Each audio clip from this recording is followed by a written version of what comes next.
This might actually be a perfect cigar. Almondy, wild boar, I think, maybe.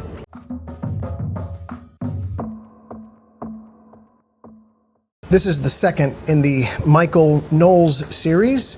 This is Dusk. So I've had Dawn. I had to wait a little bit for Dusk. My hope and expectation is that Dusk is a little stronger, a little harsher. It's a very nice draw, very well constructed. Got her toasty.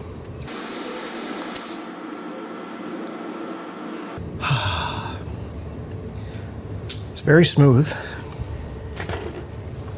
It's not harsh. It's a very nice retrohale, but oddly, it's not as strong as the Padron-like retrohale of the Dawn cigar.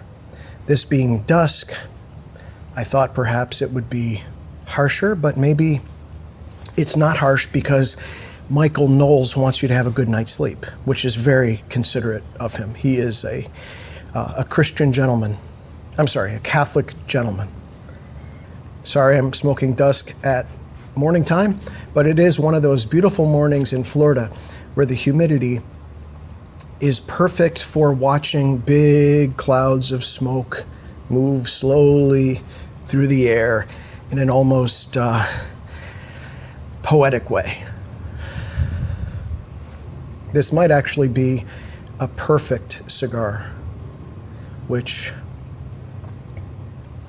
is why I'm sitting here in stunned silence. I wasn't expecting this degree of craftsmanship, aroma, flavor. You've outdone yourself, Michael, at least on these first few puffs. Let's see how it holds up. I had the pleasure of meeting Mr. Michael Knowles at a Turning Point USA event in Tampa, Florida in July of 2021. And such a nice guy, took his time. I was there with my daughter Julia, who was 14 at the time, and he was everything you'd expect him to be and more, just excruciatingly friendly. And I mean that not as a criticism. I mean just a decent human being who you can tell is grateful to be doing what he's doing. There are some people who, when you meet them, it's a little bit of a letdown maybe, but not Michael. And I think when I heard about this cigar, I felt like I had a personal stake in it, since he's the only cigar maker I've met in person. I think the way the smoke is flowing is a function not only of the humidity, but a function of a well-made cigar. This is clearly that. It's not too harsh, it's not too mild. It really hits a sweet spot of flavor, smoke, and as far as what flavors I'm sensing, I've never really been good at describing that, but I'll try. Almondy, wild boar, I think, maybe. I think cigars can behave differently depending on who is smoking them and when and why. I own a cello, which means that I've tried to play the cello. And when I'm tense or stressed, the cello picks up on that energy. It really does. And I think a cigar that is this fine can pick up on that as well. And right now, I think perhaps the Lord just knew that I needed this meditative experience with a cigar from a true believer, Michael Knowles. Half Italian, by the way.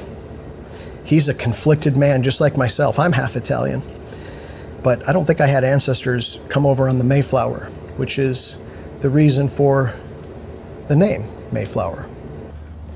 A gentleman could make this cigar last probably for an hour and a half, hour and 45 minutes.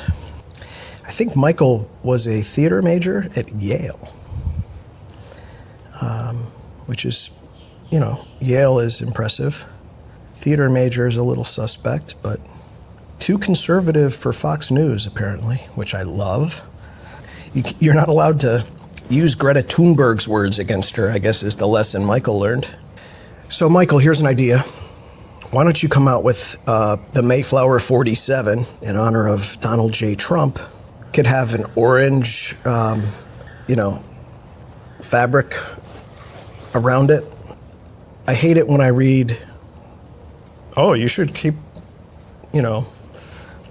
these cigars in your humidor for 2 years. And I'm like, who's got that kind of time? When I get something I'm excited to get, I want to get at it. I don't want to put it away and wait. I'm not running a museum here. I mean, the implication is that the manufacturers and the distributors don't store it properly. I mean, that's quite an accusation. You sure you want to go there? You sure about that? I've got airplane mode on, so all kinds of fun stuff might be happening that I'm completely unaware of. Amber alerts, silver alerts, life alerts, ebony alerts. This thing it's just absolute perfection. And there's just enough resistance in the draw. And I chalk that up to really good construction. We're into the second third, and it's getting smoother yet stronger. It's like tinier bubbles, hence the strength, I think.